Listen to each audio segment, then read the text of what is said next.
Morning. Thank you for joining us this morning. I'm Sandra McDonough, President and CEO of Oregon Business and Industry. I want to start by thanking my colleagues at the Portland Business Alliance and the Oregon Business Council for working with us on this virtual DC fly-in. For many years, OBI has partnered with these two organizations to take our Oregon Business Plan federal agenda to Oregon's congressional delegation in Washington, DC. This year, going in person is not an option, so we're bringing our DC fly-in to you virtually with a series of webinars featuring Oregon's delegation members. Today is our first with Congressman Kurt Schrader, and you'll find the ones we've scheduled on all of our websites. This webinar is recorded and it will be available for viewing later on our websites. If you have a question for our guests, please write it into the Q&A box and we'll make sure it's relayed to our moderator this morning. And we will do our best to get all of the questions answered. If we don't get to your question, we will try to follow up. And now I'd like to introduce our moderator for today's discussion, OBI board member and the president of Miles Fiberglass, a manufacturing company based in Clackamas County, Lori Oland. Lori, I'll turn it over to you. Thank you, Sandy. I'm excited to moderate the discussion today. As Sandy said, my name is Lori Oland and I am president of Miles Fiberglass and Composites here in Clackamas and have been with the company since 1983. We are a family-owned manufacturing business that has been in the community for decades and of course are constituents of Congressman Kurt Schrader. Congressman Schrader has represented the 5th district since 2008, which includes all of Polk, Marion, Lincoln, and Tillamook counties, as well as most of Clackamas and small portions of Multnomah and Benton counties. A Democrat, he is one of the founding members of the Problem Solvers Caucus, which is the only bipartisan working group in the House of Representatives. In the current Congress, he serves as House Committee on Energy and Commerce.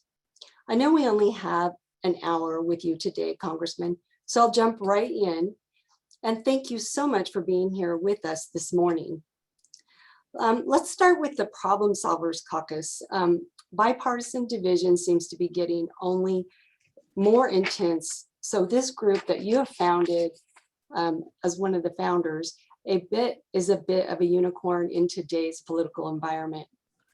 It's Democrats and Republicans coming together to find middle solutions to tough problems. We saw this caucus at work late last year when there seemed to be no path forward for another version of the CARE Act stimulus package. The Problem Solvers helped break that political logjam with a bipartisan proposal. Can you talk about how this caucus works and what issues you decide to take on? Yeah, very good, very good. Thanks, Lori. Good to be with everybody here. Good to be back home in Oregon. Beautiful, beautiful day. I've been a half decent week for this time of year, so I'm enjoying it quite a bit. I was, the Problem Solvers Caucus, I started that about, 9 years ago now, out of frustration, like a lot of you all, where, folks, leadership in particular, kept dividing us and not bringing us together. There are a lot more issues that we agree on than disagree on. The disagree ones get all the headlines. And so this group I founded with a Republican friend of mine from Wisconsin, Reed Ribble, was to establish a forum, the only opportunity, literally, in Washington, D.C. nowadays, the only opportunity where Republicans and Democrats could sit down together, break bread, have coffee, talk over issues without the glare of the press or trying to posture for electioneering purposes. And we have good discussions. And, frankly, as we all know from our business backgrounds, people see things differently depending on where you're from and type of business you have, where you were brought up. So it's been very good for us to get a sense of, where you're coming from. Fast forward to now, we've got 29 Democrats and 29 Republicans on board with our group. We take on a variety of different issues and program areas. For instance, we have an infrastructure package we're trying to talk leadership into incorporating in the plan that has come out most recently. And it's tough to get us to agree. You know, it's a little difficult. Again, we come from different parts of the country and different philosophies. And the bar is high in our group. It takes 50% of the Democrats and 50% of the Republicans to say yes for us to take a position. And actually, and also has to be 75% of the members overall. So it can't be just the Republicans or just the Democrats carrying a particular position. 75%. That's a higher bar than the United States Senate. So when we get together on something, that means something. We've taken on some tough issues, as Lori alluded to, when leadership seems to be stymied or can't move. A couple of years ago, last Congress before, we had another big surge on the border like we're seeing right now with the previous administration. And the Senate passed a bill out that we thought was pretty good, and the House wouldn't take it up. House leadership would not take it up because it didn't have everything that they wanted in it. And we allowed us how, hey, this came out of the Senate, bipartisan. We're going to vote for the Senate package, Madam Leader. So please put that on the floor. And she did. And we were able actually to get help down at the border, a little more security, make sure our folks are taken care of better. Some more judges, more attorneys down there to adjudicate those cases. And then, as Lori pointed out most recently here with the COVID issue, the leadership was, in my opinion, posturing for the next election and wasn't doing anything. And so we, as problem solvers, reached out to our Senate colleagues and put together that nearly $1 trillion package that got us into this year. Very proud of the work we've done in bridging that gap and getting folks to work together. I wish there was more of it. Great. Thank you. Well, we appreciate that. And my next question is, the American Rescue Plan was one of the biggest federal stimulus packages ever seen, sending billions of dollars to state and local governments to help get our economy up and running and strong again. What do you see as the priority for how that money is spent? Well, and people talk, Lori, people talk about this being so big. Well, frankly, we spent a lot more money last year. We spent almost $4 trillion last year on COVID relief right out of the chute. And I was proud of Congress coming together. You know, when we argue a lot, and again, like I said, the press harps on that, but I was very proud of the fact that, the COVID epidemic hits our shores late February, March. And within a month, we had this package out, the CARES Act and Families First and PPP and all these critical programs. I was very frankly impressed with our work. It wasn't perfect because we tried to get it out the door fast, to keep people, in good shape. So we spent a lot last year. So I had some reservations about how much we were spending this year, to be honest. Some of the provisions on the House version of this bill were problematic for me, and I thought would actually be counterproductive for the recovery. And it wasn't really targeted to those in need, because a lot of folks, and fortunately a number of businesses, are doing all right. I thought we should focus on those folks that weren't doing well, and those businesses like our restaurants and hotels that are really in tough shape. So to me, the biggest takeaways for the recovery bill is that it has gotten more targeted in terms of distributing monies to families and to businesses. The PPP program, Paycheck Protection Program, was reauthorized. Senate recently approved extending the deadline to apply through the end of May. We actually targeted local governments with money. One of the big concerns we had with the previous year's packages was that the states got the money, then wouldn't give it to the local governments, that had stepped up to help people get by, different businesses putting out checks, trying to do the right thing. And so we actually were very prescriptive in this last package to make sure the states couldn't take all the money and leave our local governments high and dry. The other big piece I thought that was really important was making sure our healthcare providers are kept whole. Because as many of you know, even before any COVID relief got out there, the healthcare systems in our respective parts of the state were out there trying to make sure that you had PPE gear and people were getting taken care of. They had to cut back on their so-called elective procedures. I would say making sure you're getting your, heart screening is not elective, but with the COVID thing, people couldn't do that. So they lost a lot of business. We had to make sure that they were held whole, and that was a big piece. I think the other big one is childcare. Childcare became along with telemedicine, came into its own as far as I think legislators realize how important it is to have adequate qualified childcare so that spouses and families can go back to work. And so that was a big piece of what we've had in a number of the packages and in this most recent package. And frankly, last but not least, we actually made sure, to the extent we could, that we beefed up the distribution system for the vaccines. It's been a tough rollout here in our state. In most states, it's been a little difficult, but I'll give the provider groups a lot of credit for stepping up without, frankly, a lot of direction to figure out how best to do it in their region. And maybe that's the better way to go. So I'm feeling like that was a really good piece. That $160 billion, a lot of money for testing, distribution, and making sure folks get what they need, I think was a very important piece of it. So better bill at the end of the day. Well, thank you. You've always been very fiscally responsible, and we appreciate that.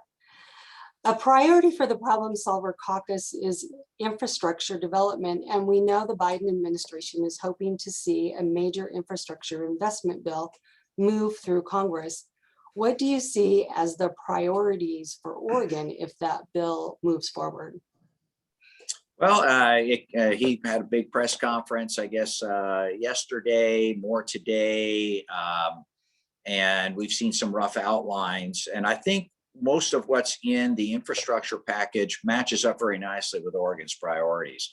The biggest chunk of it, of course, is going to be transportation, not just roads and bridges, but transit, ports, airports, railways.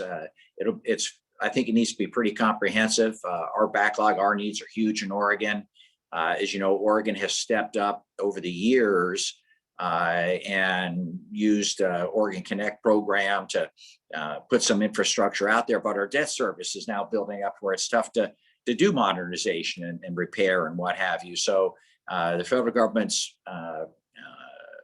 help in that area will be really, really critical. Other big areas that we're going to see is, of course, clean water, sewers, making sure that our smaller communities in particular have the ability to access the funds they need to upgrade their facilities. Poor Detroit, gosh, with the wildfires, I mean, they just wiped out. Their water system's completely wiped out, no sewer system. So the need is great for some of our smaller communities as we go forward. And cleaning up the water systems, the lead in the water, they did the survey in the Portland School District. That's an issue. We'll be able to get after that as a result of this package too. There's also some focus on the energy sector, as we saw here most recently in the ice storm, and then earlier last year with the wildfires. We need to make our power lines and what have you a lot more resilient. So there's going to be discussion, I think, about transmission lines, above ground, underground, vegetative management to protect those going forward. I think there's also an interest in building out the community health centers on the healthcare side. Making sure people have access to healthcare. The COVID epidemic showed how critical our public health infrastructure is, and frankly, how poorly it was funded prior to the epidemic. So I think there's an interest in strategically building out our public health system so that, God forbid, we have another episode, we'll be in a much better spot to take care of it. And then housing. Housing has historically, I would say, not been particularly considered infrastructure. But when I talk to you guys back home here, I mean, the housing issues are just incredible. Whether it's homeless people or people having lost homes, the cost of homes nowadays. We have not invested in Section 8 housing. We have not invested in community trusts that help partner by developing affordable housing out there. So I think there's a lot we can do to help take care of the homeless problem that we're seeing all across the state of Oregon, frankly, nationally also. So there, a lot of that is in the package, and I think that matches up, frankly, as I've said, with what we're seeing here in Oregon. So hopefully, the question will be, how do we pay for it, Lori? That'll be a big question. Yeah. That's when I'll get all the cards and letters. Hey, let the other guy pay for it, please. So feel free to weigh in, everybody. There's some proposals out there, and some of them look better than others. Well, great. Well, just to follow up with that, we spent many years advocating for the new Interstate 5 crossing on the Columbia River. Do you see that moving forward as part of the infrastructure package?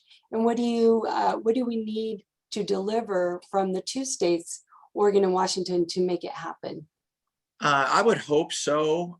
We need a design that everyone believes in, that actually would work. That would be helpful. Good start. As you all know and remember, there were some problems. We didn't have everybody on board with the design, but I think that could happen. The transit issue may or may not be as big an issue. Clark County seems to be much more inclined than it was 10 years ago when we had this last time. It should fit nicely into the package that we've got. It will, for it to be getting funding, it's going to require both Oregon and Washington to be unified in wanting to get it done. There'll have to be some state match to the extent that the different cities, Vancouver, Portland, the counties can put money in. That also would be very, very helpful. The partnerships are a big deal in terms of funding some of these programs that are huge like this. I'm also big one. I think I-205 needs to be improved too. That's a huge bottleneck in the region, right by the Abernathy Bridge, and the Rose Quarter stuff is another issue I know that folks are concerned about. So the region really needs to get together, use the STIP process. The more together we can appear and unified in our approach, that helps me, Earl, Suzanne, Peter, Cliff, to get the job done for you guys. Yeah, it's going to take a lot of collaboration, that's for sure. Yes. The COVID experience has helped many leaders understand the need for greater broadband development, particularly in the rural areas. You serve on the Telecommunications Subcommittee for the powerful House Energy and Commerce Committee. How do you see the federal government continuing to support broadband investment in Oregon and across the country? Well, I forgot that's also in the infrastructure proposal that's out there. And I shouldn't forget that. That has shown itself, as you pointed out, Lori, to a huge advantage. The telemedicine piece, it used to be people were very skeptical of that. Insurers didn't want to pay. Docs were, I'd rather see the person in person. And, frankly, patients would rather see their doc. But, that's great when you can, but when you can't, you still need to get healthcare. And the video telemedicine in particular, just audio telemedicine also, I was talking to a bunch of physician groups and veterans, has been a lifeline for a lot of folks, just a lifeline. There's some early work to show that not only does it not cost money, it might actually save money in the system to do more telemedicine on a regular basis. So it is part of the package we've talked about. We have been able to convince, I think this is a nice bipartisan issue, legislators on both sides of the aisle, because, you have broadband issues in rural areas, where they're not really served very well. And frankly, you get broadband issues in the inner city areas. Even if you have a fiber network going by, a lot of folks can't afford to hook up. So we got to deal with that issue also. So I think with the focus now on access to broadband for healthcare, for schools, for businesses to be able to get your product out there, compete internationally, that's going to be critical. The focus on our committee has been for trying to make sure we have better maps. Believe it or not, the maps that we have to show where broadband is or is not are completely inaccurate and woefully lacking. There may be a smidge of broadband in one quadrant of a census district, but the rest of the district is completely, unserved, and yet it would show as served under the current map. So we need to fix that. We're working on that. Hopefully the FCC is going to take a stronger interest in accuracy. And the goal would be to make sure that we take care of the unserved folks. I know there's underserved and everyone wants a different speed. I get that. There should be a minimal speed. We'll have to work that out. What do we think is a reasonable basic speed? And then after that, we should make sure that it goes to unserved communities, because that's the only way we're going to be able to compete in the 21st century. If you're not in Portland or Oregon City, you're out in the country. You need to be able to have that access. Yeah, I think we've all been trained technology-wise on how to get with your teledoc, and even my parents have done that. So I'm quite impressed. So as you know, Oregon is one of the most trade-dependent states in the nation. Every corner of our state has industries that are trade-based, from agriculture to technology to sports equipment and much more. Promoting fair and robust trade policies is a primary component of the Oregon Business Plan. What is on the horizon for trade policy in the next couple of years? That's a good question, and I'm not sure I have a really great answer right yet. I would hope we would get back and start to re-engage. First and foremost, we need to reduce the tariff wars that are out there. You know, that has really hurt American industry and Oregon farmers, Oregon manufacturers in a big, big way. So I think we need to ratchet down the rhetoric that's out there.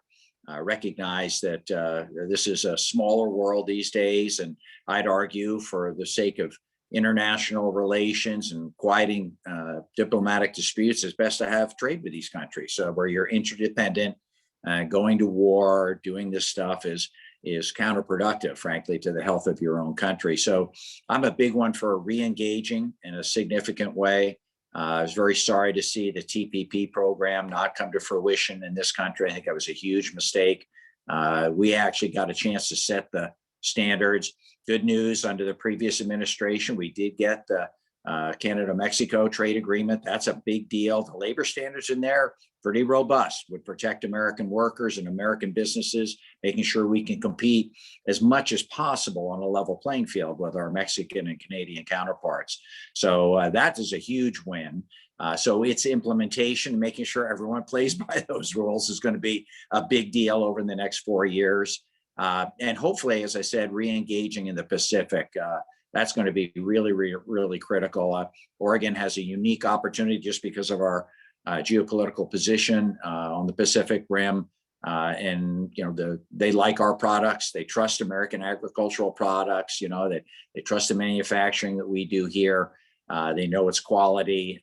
So I hope that we start re-engaging in a much more serious way. There's a little saber rattling going on right now. But I'm optimistic, actually, that we'll start getting back to a more normal trade situation. Well, thank you for your support on all that trade that's been happening. That was great. The COVID pandemic and the resulting recession put a spotlight on the historical racial inequalities in our nation and in Oregon. BIPOC communities saw the greatest impact from the virus, and they have suffered the most in terms of unemployment. The Oregon Business Plan is focused on economic recovery and building a stronger Oregon based on shared prosperity and equity. How will the federal government drive these objectives, equity and shared prosperity, as we grow out of this recession? Well, we've had a number of bills along those lines, Lori. You know, we've resurrected some, I think, very good bills on equity and inclusion that we passed out of the House that hopefully the Senate will take up.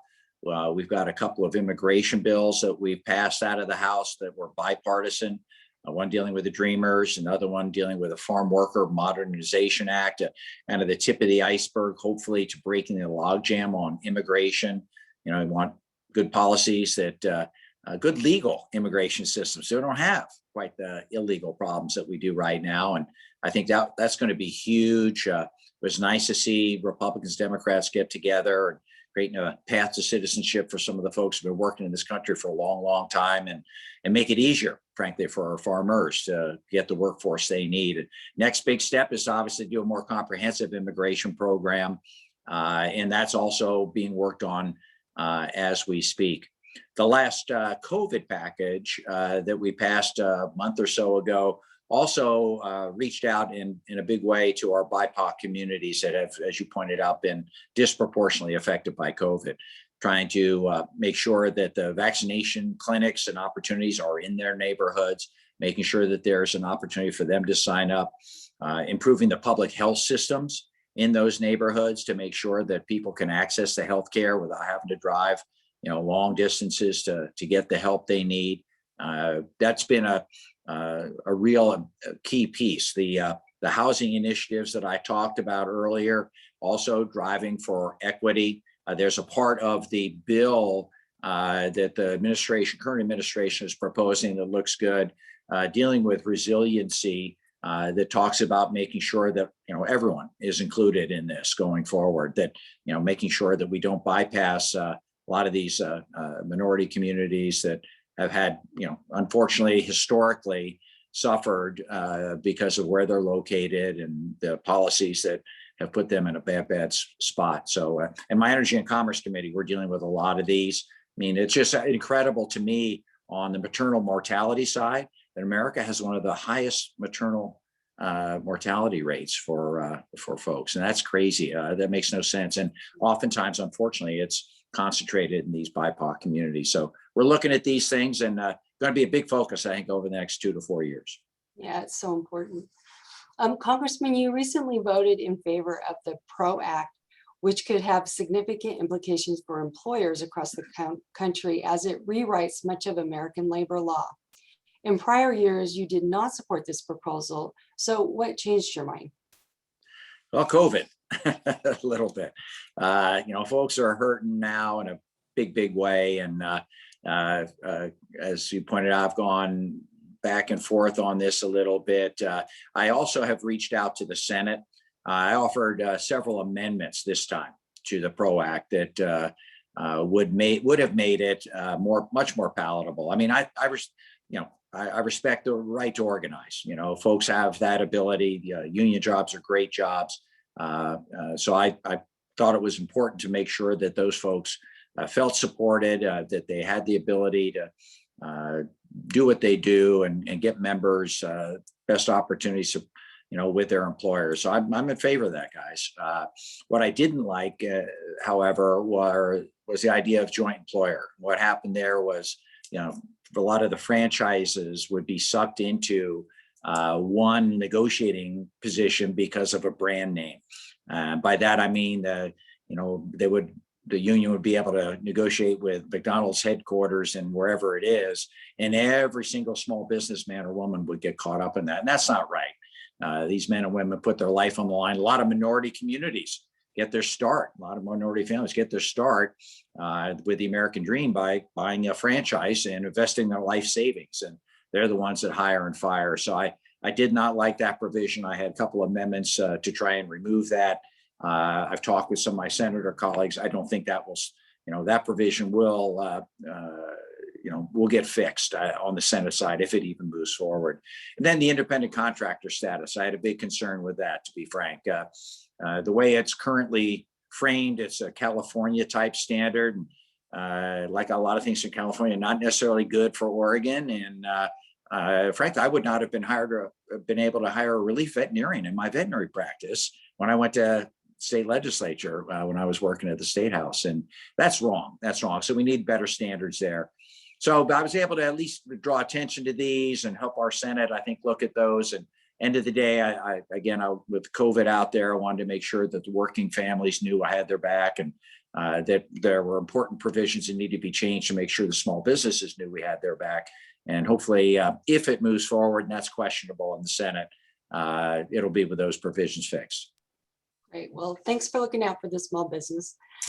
So now I'm going to turn it over to Nathaniel Brown, and he has questions from the audience. Sure. Hi, good morning, Congressman. Thanks, Lori.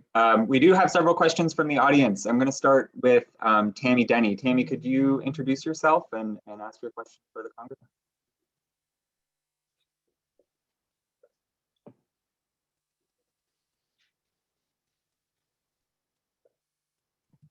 You might need to pop off mute.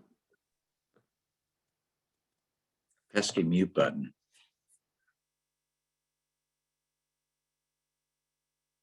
You would think after a year on video that I would be able to navigate, but not today. I apologize, Nathaniel and Congressman.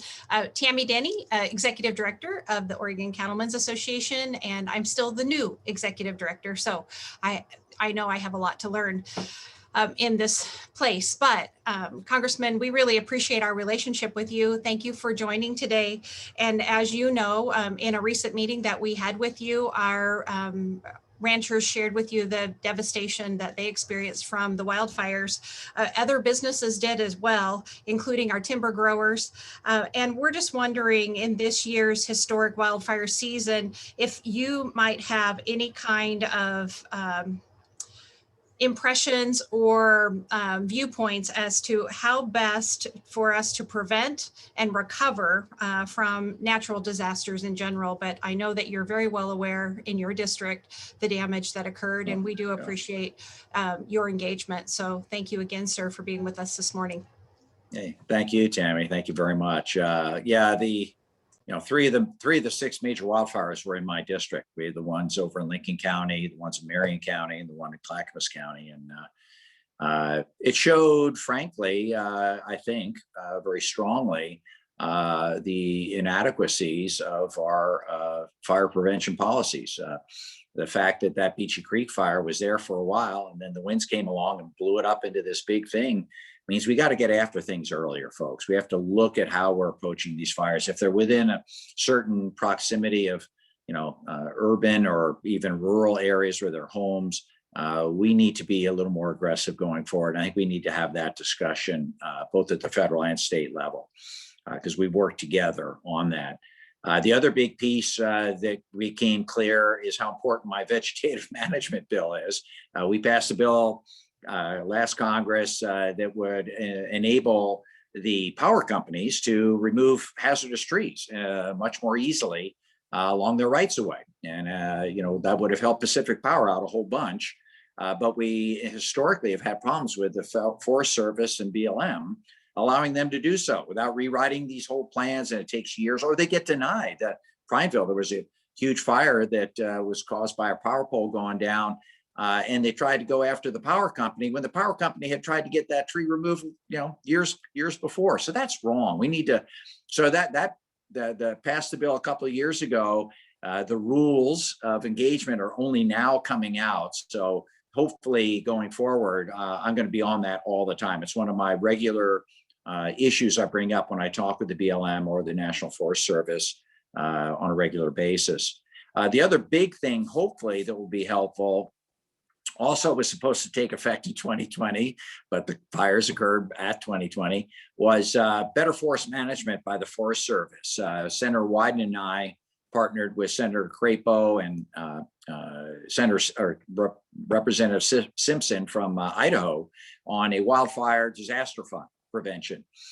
Believe it or not, guys, until our bill, forest fires were not considered natural disasters based on the FEMA categories. You could get reimbursement from FEMA for floods, hurricanes, droughts, you name it, but not for wildfires. And so as a result, the Forest Service always had to, savage their own budget instead of doing forest management, thinning, prescribed burns, making our forests healthier. They had to use all that money to fight the fires. That is no longer the case. Starting this summer, they will have access to this disaster relief fund, and they can actually hopefully do some of the upfront things. And we're seeing it already, because of the disaster. You guys all see this along the highways. Folks are trimming trees, trying to keep them out of the ways of the power lines. So, and then I'd argue respectfully, we have to do some climate change legislation. That's the big enchilada, and we're working on that. I've got a bipartisan bill with a Republican buddy of mine from West Virginia, coal country, on reducing power emissions in power plants to near zero by 2050. And believe it or not, he's on board. And that's an issue in an area where I think we can get some bipartisan agreement now, because it's pretty obvious that the climate has changed and these catastrophes are much more serious and much more devastating than they ever have been. Thank you, Congressman, and thank you, Tammy, for that thoughtful question. Our next question is from Tom Hoffert. Tom, do you want to introduce yourself? Sure. Congressman Schrader, great to have you on this call. Thank you for your service to the state. I represent the small businesses in Salem, Oregon as the CEO of the Salem Chamber, but I also serve on the board of directors for the Oregon State Chamber, representing small businesses across the state. Congressman, here in Oregon, the state legislature is still considering a proposal to tax PPP loans for Oregon small businesses. This federal relief was intended to help Oregon small business in their time of greatest need. Where do you stand on this consideration by the state in taxing federal aid designed to help Oregon businesses through this pandemic?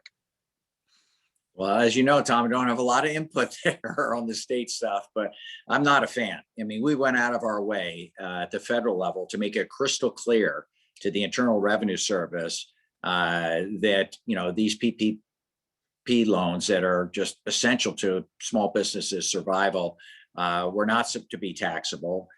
Make sure that the expenses went to the added work to make sure that the expenses you incur and pay for with the PPP are fully deductible. You know, so I think the intent should be crystal clear to the state houses around the country that our goal was to make sure this was money free and clear out there if used appropriately, as it could become a grant, not just a loan, but could become a grant that would be forgiven at the end of the day. So, you know, I think our intent was crystal clear, Tom, and I would hope our states would follow suit on that. Given your previous history serving in that exact legislature, Congressman, we would certainly appreciate you sharing that message with key leadership. And I know that you're on your own accord to make those moves, but Senator Courtney and certainly Tina Kotek and the governor, I think you sharing your perspective and long history in that or within that body would really resonate with them. So I would ask you to consider that if you would. All right, I can do that. I talk to Peter everyone when he deigns to pick up the phone. You know how Courtney is. It can be tough to get to him, but he actually picked up the phone the other day, so hopefully he'll do it again. Great, thank you, Tom. We do have another question here from John Maher. John, do you want to unmute and introduce yourself? Absolutely. Good morning. I'm John Maher, president of Oregonian Media Group. And Congressman, it's great to see you again, even virtually. Thanks so much for taking the time to be with us today. Urban center, urban centers have been uniquely impacted by the COVID pandemic. People working from home means that offices are unoccupied, our downtowns are empty in a lot of ways, and it's had a deep impact on their ecosystems. In Portland, as you know, these issues have been compounded by ongoing demonstrations that continue to result in property damage and in some cases physical violence. It's been a really, really rough go for us. What type of federal assistance do you foresee for urban centers with unique challenges like Portland? Well, I would hope that some of the COVID relief packages we have put out will allow the urban areas that have been impacted by some of the vandalism. And, you know, there's a difference between legitimate peaceful protests and vandalism. And it's sad to see these vandals try and co-opt a very legitimate Black Lives Matter protests that I think we need to deal with as a country and certainly as a state. Having said that, I think it's going to be twofold. One is making sure that, you know, we actually get in there and support the local governments, the PPP loans. You know, I would argue some of the stuff that's going on is definitely COVID related, to your point. Should be eligible for, you know, fixing businesses, reestablishing those that are under siege, if you will. And again, working in the communities themselves, trying to establish better lines of communication where people feel like they're being listened to, and there's an opportunity for recovery. So, and then in this infrastructure package that's coming out, as I said, I think there's going to be an effort to respect the fact that some of these folks, particularly in the BIPOC community, that have, you know, suffered, frankly, from institutional racism over a long period of time, start to see a way out of that. And we come to grips with that, frankly, and show our support. So I'm hopeful that between the two packages, two systems, if you will, we'll start to slowly build on that and take my lead from what's going on, you know, from you guys. What sort of assistance do you need? How can we be most helpful at the end of the day? I think that'll inspire folks. We have had some racial justice bills get back through the House of Representatives. Senate's going to be dealing with that. The police are critical, frankly, to the welfare of our communities. This whole defund police thing is ridiculous. It has no place, but we want to make sure that all members of Oregon feel comfortable in our judicial system, that they see justice for them as well as for others. And that's something we need to work on quite a little bit. We're trying to help that out at the federal level and work closely with the Portland community, and frankly, our state as a whole. Thank you, Congressman, and thanks, John, for that question. I'm going to turn now to the Q&A. We do have a couple questions that came in there. There's one, it's from Todd Blickenstaff. It says, in a factually based editorial in today's Wall Street Journal, the editors point out that the Biden administration has proposed a corporate tax increase that would be the largest corporate tax increase since 1968 and make the US corporate tax rates the highest in the OECD. Are you concerned that these tax increases would significantly slow the US economy? And do you plan to vote for these and the proposed individual tax increases? Well, we'll see what actually comes forward. It's my understanding that he was suggesting a 28% corporate tax rate. And I understood that to be more the middle of the pack, not the highest. So I'll have to look at that. That's good information for me. I do see the corporate tax rate rising some to help pay for infrastructure. I mean, everyone has to help pay for it. I was thinking more in the 25% range as opposed to 28% as the rate. You know, that's a discussion we have yet to have. But you have to pay for this stuff. I've been very, very concerned that the whole COVID relief packages all last year, the one early this year, completely unpaid for. And I'd argue, yes, the emergency maybe warrants us getting the money out the door regardless. But you know, we're starting, in my opinion, to see the epidemic beginning in the rearview mirror a little bit. Hopefully in a few months, everyone will be vaccinated, at least a critical mass. And as a result of that, we're hopefully going to be in a position where we can start to build our economy out again. And you know, at this point, we now got to start paying for stuff. I'd love to have a robust infrastructure system I outlined a moment ago, but I'm not willing to do it just by putting it on my kid's credit card or my grandkid's credit card. Interest rates will go up, folks. You all know that. You're businessmen and women. You know this. A lot of folks have their head in the sand on that. And I don't think that's right. Part of my reason for objecting to the House version of the American Recovery Plan was just, you know, too much without any responsibility in it. So at least applaud the fact there are pay-fors out there. Which ones pass muster at the end of the day? I'm trying to keep my options open a little bit, hear from you guys where we can do it, where it doesn't hurt as bad. It's all going to hurt a little, but not as bad, because I don't want to stymie the recovery. A lot of businesses are just hanging on. And bigger issue, which I'd like feedback from you guys on as we go forward, is how do we maintain the small business and individual lower tax rates? Because you guys know that's all due to sunset here in the next couple of years, and that would be in my opinion, a bigger catastrophe than raising the corporate tax rate. So let's stay in touch. Absolutely, thank Good you. issue. Yeah, I have another question here from Ann Walker. It's fairly open-ended, but any comments on redistricting? Well, a couple, I guess. You know, number one, Oregon is going to gain a seat. You know, the Portland state census data shows very clearly that we are going to gain a legislative seat. Most of the population growth appears to, by no surprise, be in the Portland metro area. Also Bend, by the way. So it'll be interesting to see how that gets drawn. For those of you that aren't up to speed, I have spent some time, obviously, thinking about it. Don't have a lot of input at the end of the day because it is done. The state seats are done by the state legislature and or Secretary of State. And the congressional seats are done by either the state legislature or a judicial panel that's appointed by the Supreme Court for the congressional seats. But all that is problematic because it's in our Constitution, right, to get it done by July. And we're not even going to have the census data till September, according to the U.S. Census Bureau. So lots of if, ands, or buts. And, you know, you're seeing in the paper, different groups have different approaches to how to go about that. But I think the biggest takeaway for all of you guys is that there will be another seat. I can't tell you where that's going to be drawn. Somewhere, you know, in the metro area / Bend area. I don't know how. That's pretty big geography, but we will see. It'll be a highly engaged exercise with both parties obviously playing pretty heavily.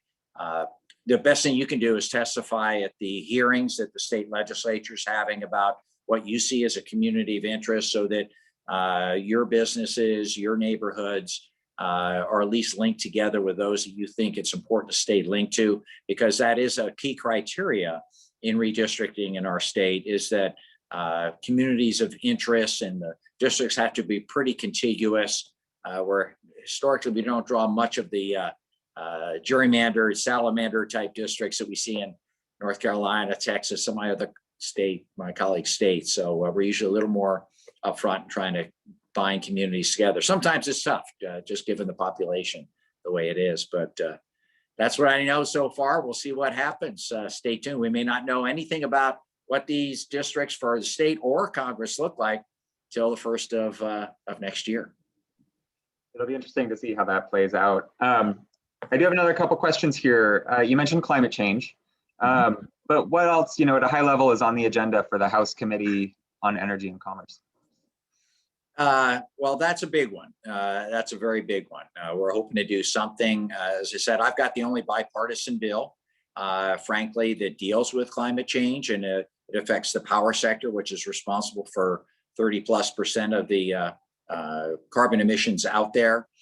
We're also looking on the transportation side with electrification. We're seeing that Detroit is moving to all electric vehicles, apparently, over the near term, I think fairly near term. I've talked with different trucking companies where it's a lot more problematic to do so, but we can still reduce emissions going forward. So we're looking at that. Pipelines and electric transmission is a big area of interest by the Energy and Commerce Committee, very concerned about the resiliency, again, based on the wildfires and then the ice storms we had in the valley, especially Clackamas and Marion counties. We need to make sure that those systems are hardened going forward. And that's another area we're spending a ton of time on. We had an interesting, I'm not sure I'm getting to exactly the question, but it's a big committee and we have a wide portfolio. We also dealt with healthcare. That became crystal clear as a result of the COVID that there are certain holes in our system, and we've talked about fixing some of them, like telehealth. But there's others where we're seeing where middle-class Oregonians are having trouble accessing healthcare affordably. Their deductibles and premiums are going up, and they don't get a subsidy. If you're above 400% of poverty level, it's pretty tough. One of the most recent COVID bill actually did guarantee that you would not be paying more than 8.5% out-of-pocket expenses. That should be covered, frankly, by insurers or the government. So let's stay tuned on that. I'm not sure how that's going to actually pencil out, but trying to limit the out-of-pocket costs on folks. We've also had some discussion about drug pricing, one of the fastest growing areas of healthcare costs. And that's a good bipartisan area of cost containment. I'm working with friends of mine, Republicans from Kentucky and Oklahoma, on some value-based reimbursement to minimize the out-of-pocket costs folks have to pay for some of the more expensive drugs, and collaborating with Senator Wyden and his committee of jurisdiction on how do we limit out-of-pocket costs to seniors, put more transparency in the system. And last but not least, we had a really fun hearing on social media the other day. We beat the hell out of Zuckerberg, Twitter, Google, bipartisan. Everyone, we came at it from different angles, mind you, but very concerned about the lack of responsibility, frankly, by these major social media platforms for what's put on their platform and how it affects people's attitudes and behaviors, trying to balance the free speech side with liability protections. All I know is that, our TV stations, radio stations, they have liability and responsibility for what goes on their airwaves. I think the social media folks should too. Thank you. It looks like we have about 10 more minutes. I've got 2 more questions here from the audience, and then I'll pass it over to Sandy to wrap things up. There's a lot of expectations of President Biden. How are you advising him on how to time his agenda, and how to bring everyone to the table? And obviously you're leading by example with the Problem Solvers Caucus and trying to repair that partisan divide that can feel really, really big. But could you talk a little bit about, some of those expectations and maybe how we begin to repair that here at home? Well, I think that's going to be one of my major jobs and responsibilities as a founding member of the Problem Solvers Caucus, I am a little concerned that we didn't have another bipartisan COVID package at the beginning of this year. I thought the president, who's been a breath of fresh air, if I may say so, made a bit of a mistake by not really reaching out to my Republican colleagues and getting them engaged. I mean, at every package all last year, we had like 5 different iterations of COVID relief. Every single one of them was bipartisan. It may not have been everything the Democrats wanted or everything the Republicans wanted, but that's what legislation is about.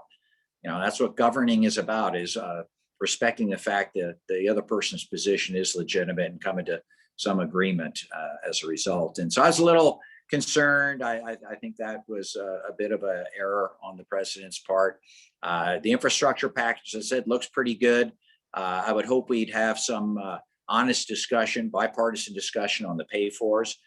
My Problem Solvers group has put out a package. We worked on this last year, and it's been fine-tuned a little bit for this year for the infrastructure package that mirrors a lot of what is in the administration's proposal.